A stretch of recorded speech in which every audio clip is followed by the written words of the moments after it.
పెత్తందారులు అన్న దగ్గర ఇందాక మీరు చెప్పారు. రాష్ట్ర ఎన్నికల చరిత్రలో ఈ రోజు వరకు ఏ పార్టీ ఉన్నా అంటే 83లో ఎన్టీ రామారావు గారు తెలుగుదేశం పార్టీ పెట్టిన తర్వాత అంతకు ముందు ఉన్నటువంటి మంత్రివర్గంలో ఉన్నవాళ్ళు చాలా మంది ఓడిపోయారు. బట్ ఒకళ్ళిద్దరు గెలిచారు మంత్రులుగా ఉన్నటువంటి వాళ్ళు.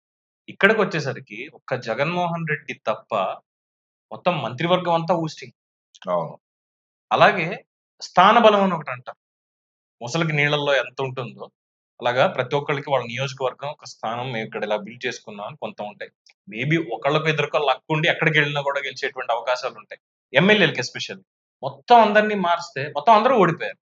అవును. దీన్ని ఎలా తీసుకోవాలి? ఇది చాలా ఒక రేర్ ఫినామినా ఇది. ఇప్పుడు స్థాన బలం ఉన్న చోట మాత్రమే గెలిచే నాయకుడే కాదు అంటాను నేను. ఆంధ్రప్రదేశ్ రాష్ట్ర చరిత్రలో పెత్తందారులుగా పిలువబడిన లేదా రెడ్డి సామాజిక వర్గ నాయకులు ఎవరినైనా తీసుకోండి, వారు వారి కులస్తులు వారి స్థాన బలం ఉన్న చోట మాత్రమే నిలబడి గెలిచిన చరిత్ర ఉంది. ప్రతిపక్షాలకు ఆ చరిత్ర లేదండి. ప్రతిపక్షాలంటే నేను నాన్ రెడ్డి లీడర్స్ గురించి చెప్తున్నాను. అంటే ఇక్కడ కులాలు ఎందుకు చేర్చాయంటే most of the powerful leaders Andhra Pradesh రాజకీయ చరిత్రలో వాళ్ళు వాళ్ళ కులస్తులు ఉన్న ప్రాంతాన్ని నుంచి గెలిచి రాజ్యాన్ని ఏలారు ఆంధ్రప్రదేశ్ రాజ్యం. నాన్ రెడ్డిస్ నుంచి రాజ్యాన్ని వేలిన వాళ్ళు ఎవరూ కూడా వాళ్ళ కులస్తులు వాళ్ళ ఆ ప్రాంత నుంచి వచ్చిన వాళ్ళు కాదు. రాజశేఖర రెడ్డి చూడండి, పులివెందుల నుంచి తప్పితే ఇంకో చోట నుంచి గెలవడం, లేదా కడప. అది వాళ్ళ స్ట్రాంగ్ హోల్డ్స్, వాళ్ళ కుల పరంగా కానివ్వండి, సామాజిక ఆర్థిక పరంగా కానివ్వండి. జగన్మోహన్ రెడ్డి కూడా పులివెందులు దాటి అడుగు పెట్టడు. అటువంటి పులివెందుల్లోని ఈసారి మెజారిటీ తగ్గిపోయింది. తర్వాత ఎర్లియర్ గా మన ఆంధ్రప్రదేశ్ ఫార్మేషన్ రోజుల్లో ఉన్న నీలం గారు కానివ్వండి, ఇతరత్ర కాసు గారు కానివ్వండి, వీళ్ళందరూ వాళ్ళ ప్రాంతాల నుంచి గెలిచినారు. కానీ 83లో తెలుగుదేశం పార్టీ వచ్చిన తరువాత ఎన్టీ రామారావు గారు ఎక్కడి నుంచి గెలిచాడండి? హిందూపురం నుంచి గెలిచాడు. చంద్రబాబు నాయుడు గారు నేటివ్ ఆఫ్ చంద్రగిరి. ఆయన అక్కడి నుంచి గెలిచాడు? కుప్పం నుంచి. గత 40 ఏళ్ళగా కుప్పం నుంచే గెలుస్తున్నారు. కుప్పంలో ఏమన్నా ఆయన కమ్మ వాళ్ళు ఏమన్నా ఎక్కువ ఉన్నారా? లేరు. మొత్తం బీసీ కాన్స్టిట్యుయెన్సీ. హిందూపురంలో ఏమన్నా ఉన్నారా? లేరు. నందమూరి బాలకృష్ణ గారు అక్కడి నుంచి పోటీ చేస్తున్నారు. హిందూపురం. నారా లోకేష్ గారు 20 ఏళ్ల నుంచి ఆ నియోజకవర్గంలో గెలిపే లేదు. పోటీ చేశాడు, ఓడిపోయాడు. అదే నియోజకవర్గంలో ఉన్నాడు. ఆ ప్రజలతోనే తిరిగాడు. ఆ ప్రజల కష్టసుఖాల్లో పాల్పంచుకున్నాడు.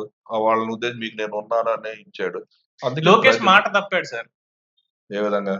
లాస్ట్ టైం 5,000 మెజారిటీ తోటి అంటే లాస్ట్ తోటి ఓడిపోయాడు.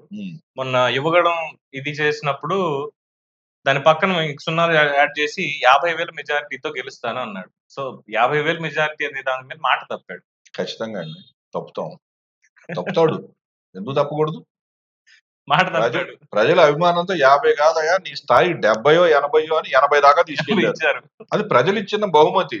50 తను అనుకున్నాడు, 80 ప్రజలు ఇచ్చారు. అంటే ప్రజల్లో ఉండి పని చేస్తే ఎటువంటి రిజల్ట్ వస్తుంది అనే దానికి ప్రత్యక్ష ఉదాహరణ ఆయన. మంగళగిరి కాన్స్టిట్యున్సీలో ఏం లేదు, జగన్మోహన్ రెడ్డి గారు కులాలు బేరీజులు వేసుకొని కులపరంగానే అక్కడ అభ్యర్థిని ముగ్గురు మార్చి తెచ్చిపెట్టాడు కదా. అయినా కానీ అక్కడ ప్రజలు లోకేష్ గారిని ఓన్ చేసుకున్నారు, చేశారు. ఉదాహరణ ఇంకా చెప్పాలి, ఎవరు మన గంటా గారు ఉన్నారు. ఆయన ఎక్కడో ప్రకాశం జిల్లా వ్యక్తి, ఎక్కడికో పోటీ చేస్తాడు. ఆయన ఎక్కడికి వెళ్ళినా గెలుస్తాడు. విశాఖపట్నం టౌన్ సిటీలోనూ గెలుస్తాడు, బయట గెలుస్తాడు. ఎందుకు గెలుస్తాడు?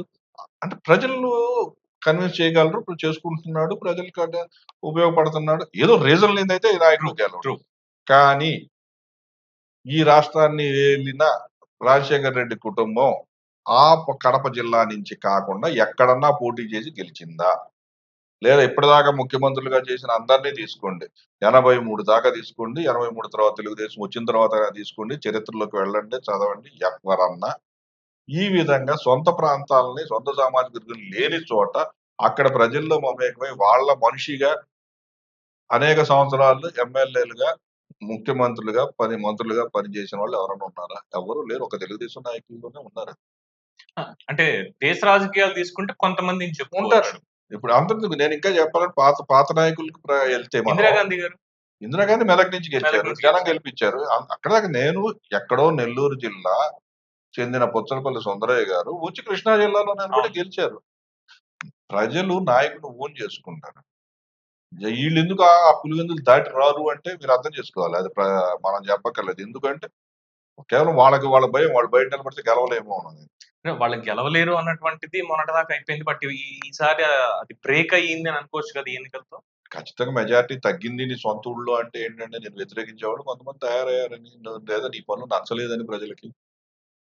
నువ్వు సొంత ఇంట్లో జరిగిన హత్యని సాల్వ్ చేయలేనోడు రాష్ట్ర ప్రజల్ని ఏం సాల్వ్ చేస్తావు అనే ప్రశ్న ఉత్పన్నమవుద్ది. ఇవన్నీ ప్రజలేమి ఆలోచించకుండా ఉండరండి. రైట్.